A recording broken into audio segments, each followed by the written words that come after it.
రాత్రి చిన్నీకి గార్డెన్లో ఒక టైనీ గ్లోయింగ్ ఫ్లవర్ కనిపించింది. చిన్ని దాన్ని చేతిలోకి తీసుకుని ఆశ్చర్యంగా చూసింది. ఒక్కసారిగా దాని లోపల నుంచి ఒక చిన్న మాయాదేవత బయటకి వచ్చింది. చిన్నీకి ఆశ్చర్యం వేసింది. ఆ మాయాదేవత చాలా క్యూట్గా నవ్వింది. కానీ దానికి ఒక్కసారిగా జలుబొచ్చింది. హచ్ అని ఆ మాయాదేవత తుమ్మగానే చాక్లెట్లన్నీ ఆకాశం నుంచి పడడం మొదలయ్యింది.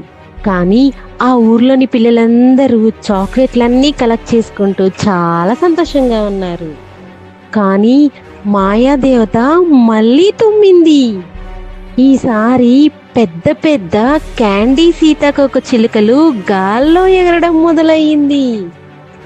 గార్డెన్ మొత్తం రెయిన్బో కలర్స్ తో గ్లో అవుతుంది.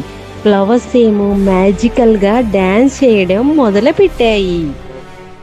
సడన్ గా గార్డెన్ నేల మొత్తం మ్యాజికల్ లైట్ తో కంపించడం మొదలయ్యింది.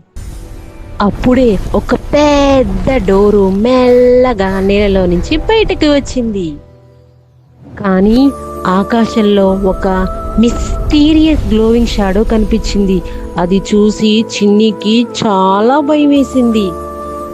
ఆ షాడో ఏంటి, ఎలా వచ్చింది పూర్తిగా తెలుసుకోవాలంటే next episode coming soon, miss అవ్వద్దు.